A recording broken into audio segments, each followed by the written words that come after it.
आप सभी को श्री सीताराम। इस वीडियो में हम जानेंगे कि हमारे हिंदू धर्म में संस्कारों का महत्व आखिर क्यों है।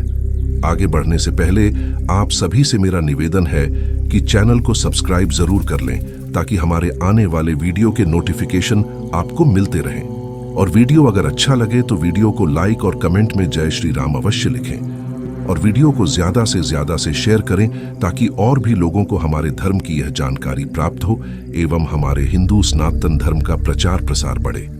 तो चलिए आगे बढ़ते हैं। भारतीय संस्कृति का मूलभूत उद्देश्य श्रेष्ठ संस्कारवान मानव का निर्माण करना है। सामाजिक दृष्टि से सुख समृद्धि और भौतिक ऐश्वर्य आवश्यक है, किंतु मनुष्य जीवन केवल खाने पीने और मौज मस्ती करने के लिए ही नहीं है। हमारे ऋषियों ने भौतिक उन्नति को गौण और आध्यात्मिक ज्ञान प्राप्ति को जीवन का मुख्य उद्देश्य बताया है। इसी उद्देश्य की प्राप्ति के लिए स्वयं को तैयार करने की क्रिया का नाम ही संस्कार है।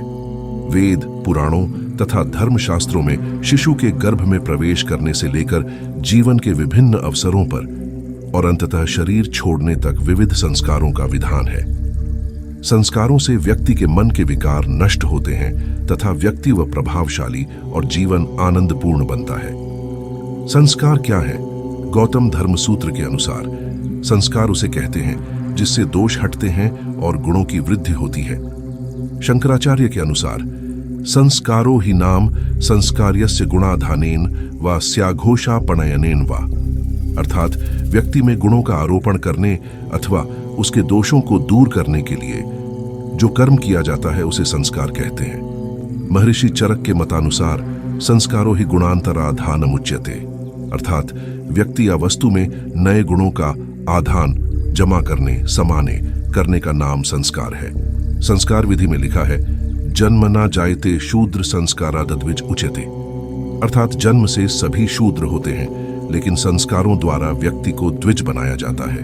हमारी ऋषि मुनि यह मानते थे कि जन्म जन्मांतरों की वासनाओं का लेप जीवात्मा पर रहता है। पूर्व जन्म के इन्हीं संस्कारों के अनुरूप ही जीव नया शरीर धारण करता है, अर्थात जन्म लेता है, और उन संस्कारों के अनुरूप ही कर्मों के प्रति उसकी आसक्ति होती है। इस प्रकार जीव सर्वथा संस्कारों का दास होता है। मीमांसा दर्शनकार के मतानुसार कर्म बीजम संस्कार, अर्थात संस्कार ही कर्म का बीज है तथा तत्रिमित्ता सृष्टि, अर्थात वही सृष्टि का आदि कारण है। प्रत्येक व्यक्ति का आचरण पूर्व जन्मों के उसके निजी संस्कारों के अतिरिक्त उसके वर्तमान वंश या कुल के संस्कारों से भी प्रभावित रहता है। आमतौर पर मनुष्य का आकर्षण विविध इंद्रिय भोगों की तरफ शीघ्र ही हो जाता है। स्वभाव की इसी कमजोरी के कारण मानव समय समय पर मानसिक विकृतियों एवं दुर्बलताओं का शिकार होता है, जिससे स्वयं मानव और समाज चरित्रहीनता और अनैतिकता का दुख भोगता है। चूंकि मानव में दोषों का परिष्कार करने की क्षमता सर्वाधिक होती है, अतः संस्कारों का सर्वाधिक महत्व भी मानव समाज के लिए माना गया है। संस्कारों की परंपरा का व्यक्ति पर अद्वितीय प्रभाव माना जाता है। संस्कारों के समय किए जाने वाले विभिन्न कर्मकांडों, यज्ञ, मंत्रोच्चारण आदि की प्रक्रिया को विज्ञान के ध्वनि सिद्धांत, चुंबकीय शक्ति संचरण, प्रकाश तथा रंगों के प्रभाव आदि द्वारा प्रमाणित किया जा चुका है। अतः संस्कार प्रणाली की प्रामाणिकता पूरी तरह असंदिग्ध है। कर्मों के साथ साथ अच्छे बुरे संस्कार भी बनते रहते हैं।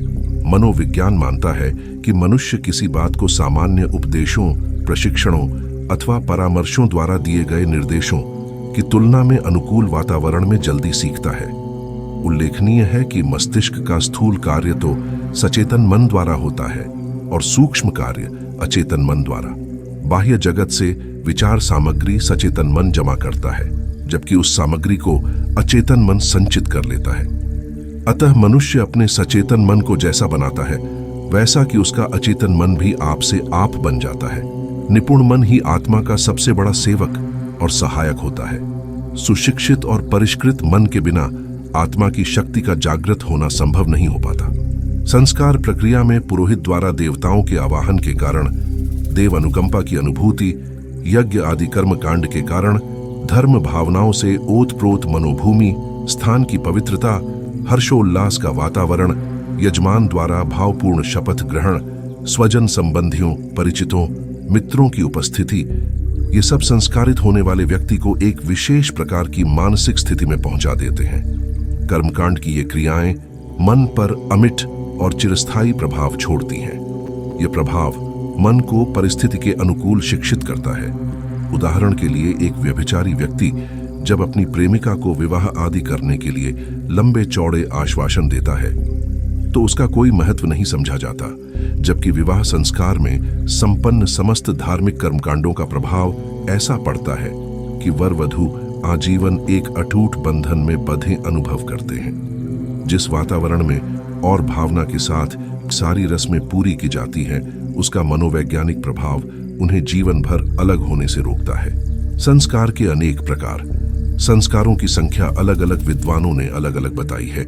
गौतम स्मृति में 40 संस्कारों का उल्लेख किया गया है। चत्वारिशंत संस्कारः संस्कृत, कहीं कहीं 48 संस्कारों का भी उल्लेख मिलता है। महर्षि अंगिरा ने 25 संस्कार बताए हैं। 10 कर्म पद्धति के मतानुसार संस्कारों की संख्या 10 मानी गई है, जबकि महर्षि वेदव्यास जी ने अपने ग्रंथ व्यास स्मृति में प्रमुख 16 संस्कारों का उल्लेख किया है। गर्भाधानम पुसंवनम सीमांतो जात कर्म च नाम क्रिया निष्क्रमण नशनम वपन क्रिया कर्णवेदो वृत्तादेशो वेदारंभ क्रिया विधि के शांतः स्नानमुद्वाहो विवाहाग्नि परिग्रह त्रेताग्नि संग्रहश्चेति संस्कारा षोडशः स्मृता। वेद का कर्म मीमांसा दर्शन 16 संस्कारों को ही मान्यता प्रदान करता है।